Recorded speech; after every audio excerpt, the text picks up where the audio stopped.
Hello दोस्तों, आप सब कैसे हैं? हमें और पूर्ण विश्वास है कि आप सब बहुत अच्छे और मज़े से होंगे। हम दुआ करते हैं कि आप सभी को भगवान सलामत और खुश रखे। आज की कहानी एक पर है का मतलब होता है भूतल। तो चलिए इस कहानी को अब हम आगे ले चलते हैं और मज़े मज़े से पढ़ते हुए कुछ यहाँ से ध्यान हासिल करेंगे। आज की ये कहानी जो है या 20 साल पुरानी है। इसका मुख्य किरदार शिवराज है, जो दिवाली की छुट्टियां मनाने अपने बुआ के घर रांची जा रहा था। शिवराज का परिवार अपने बुआ के गांव रांची पहुंचा ही था कि उसको जोरदार प्यास लग गई और उसने अपने पापा से बोला कि पापा, हमें प्यास लगी है। उसके पापा ने साइड की दुकान से शिवराज के लिए पानी की बोतल लाए। तभी शिवराज के पापा को पहुंचने के बाद शिवराज ने सबसे थोड़ा अजीब सा बर्ताव कर रहा था। घर वालों को लगा कि शिवराज ने रोड पर पड़ी महिला की लाश को देखा है, इसीलिए यह ऐसा हरकत कर रहा है। शिवराज का ध्यान अभी भी उसके पास खड़े पर था। वह बार बार खड़े को ऊपर में ध्यान देता था और ऐनक में ले जाकर देखता और मुस्कुराता था। यह हरकतें शिवराज। बगल में ही कुछ भीड़ दिखाई दी। तभी शिवराज की नजर सड़क पर बेच रहे हैं औरतों के लिए श्रृंगार वाले सामान पर गया। उसने सबसे नजरें चुराते हुए वहां से एक अपने हाथ का कड़ा उठा लिया। अभी थोड़ी ही देर हुआ था, तब तक से शिवराज के पापा उसको बुलाने लगे। शिवराज ने जल्दी से कड़ा को अपने पॉकेट में रखा और वहां से चल दिया। अपनी बुआ के घर पर लगातार कर रहा था। एक दिन जब शिवराज ने कमरे के अंदर उस कड़े को पहनकर खड़ा था, तो उसका मन किया वो पूरी तरह से लड़की बन जाए और देखे तो उसको कैसा लग रहा है। इस बात को लेकर उन्होंने अपने कजन जानवी के पास गया और उससे लड़कियों के लिए सजने और संवरने वाले सामान मांगने लगा। इस बात से जानवी हंसने लगी और उन्होंने अपने बुआ के कमरे में गई और वहां से अपने साड़ी और लिपस्टिक उठाकर ले आई और शिवराज को दे दी। शिवराज तैयार हो ही रहा था कि जानवी के पापा उस कमरे में आ गए। जानवी को देखते ही उसके पापा का गुस्सा भड़क गया। उन्होंने जानवी को डांटने लगे। जानवी ने रोते हुए कहा कि शिवराज लड़की बनना चाहता था और हमको बहुत परेशान कर रहा है कि लड़कियों को सजाने और संवारने वाले सामान हमें दो। यह बात सुनकर उसके पापा बहुत गुस्से में हो जाते हैं और उसे बुरी तरह से पीटने लगते और अंत में उसका कमरा बाहर से बंद करके वहां से चले जाते हैं। शिवराज कमरे में बैठकर जोर जोर से रोने लगता है। तभी अचानक उस कमरे के दीवार पर एक लड़की की परछाई नजर आती है। धीरे धीरे परछाई उस शिवराज तरफ आने लगी। शिवराज उस परछाई को देखकर थोड़ा घबराया।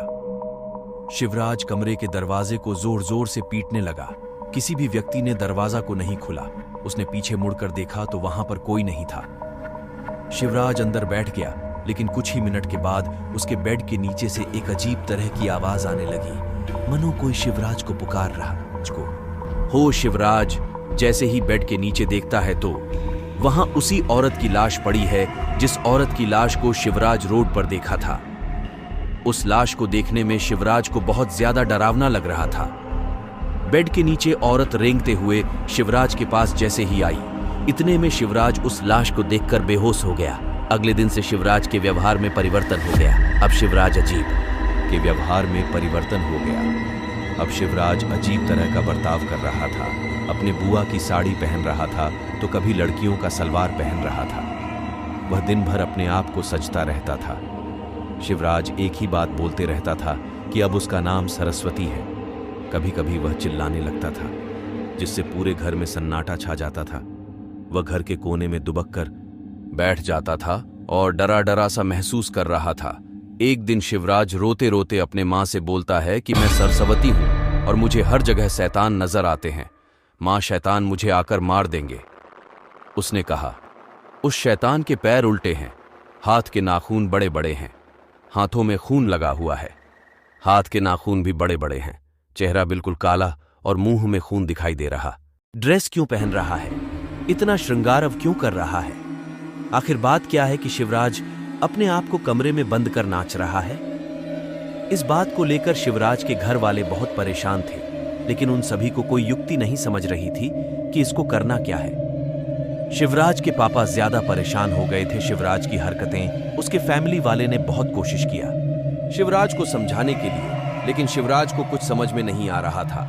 उसके पापा ने अपने गांव के लोगों से पूछताछ करने लगे कि मेरा लड़का है, इस तरह का हरकत कर रहा है, क्या इसका कोई उपाय है? शिवराज के पापा मालूम करने के लिए गांव में गए थे। मालूम पड़ा कि शिवराज एक दिन सड़क पर पड़ी एक औरत की लाश देखी थी, बल्कि उस लाश कोई और नहीं, जॉर्ज सरस्वती की थी। जॉर्ज सरस्वती एक लड़के से बहुत ज्यादा प्यार करती थी। उस लड़की ने अपना नाम बदलकर सिंगल सरस्वती रख लिया था। सरस्वती उस लड़के से शादी करना चाहती थी। लड़का भी राजी था शादी करने के लिए, लेकिन उसके घर वाले इस बात को मंजूरी नहीं दे रहे थे।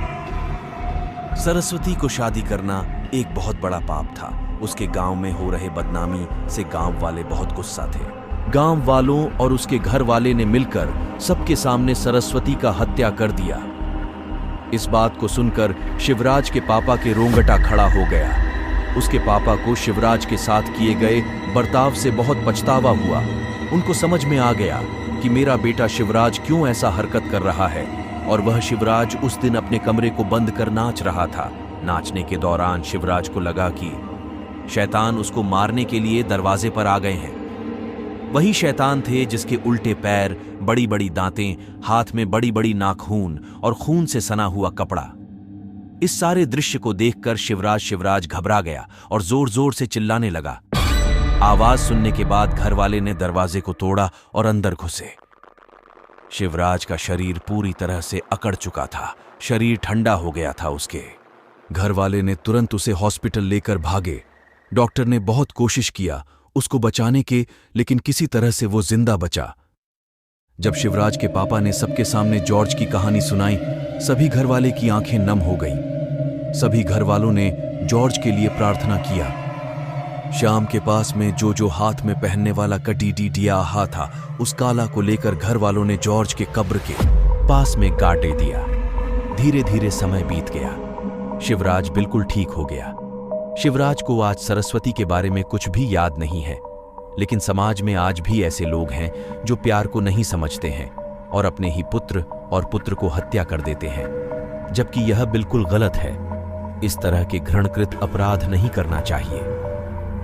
माता पिता को चाहिए कि अपने बाल बच्चों को ध्यान से देखें। जब उसके शारीरिक परिवर्तन होने लगे तब विशेषकर उस पर ध्यान देना चाहिए। शुरुआती दौर में यदि माता पिता अपने बच्चों पर ध्यान देंगे, इस तरह की कहानी हमारे समाज में देखने को नहीं मिलेगी और बाल बच्चे भी स्वस्थ और मजबूत रहेंगे। हमें समाज में किसी भी तरह की कोई परेशानियों का सामना नहीं करना पड़ेगा। हमारे तुम्हारे लिखे गया कहानी भले ही एक काल्पनिक हो, लेकिन इस तरह की घटना हमारे समाज में कुछ ज्यादा देखने को मिलती है, जो कि यह गलत बात है। सबको प्यार करने का हक है, लेकिन हमारे समाज में प्यार को नीच दृष्टि से देखा जाता है। इसीलिए हम इस बात पर जोर दे रहे हैं कि लड़की के माता और पिता इस बात को ध्यान में रखेगी आपका बच्चा का जो उम्र है, उस उम्र में क्या क्या वह गलत काम कर रहा है। इन सारी चीजों पर यदि आप नजर बनाए रखेंगे तो आपका बच्चा घृणित अपराध से बच जाएगा।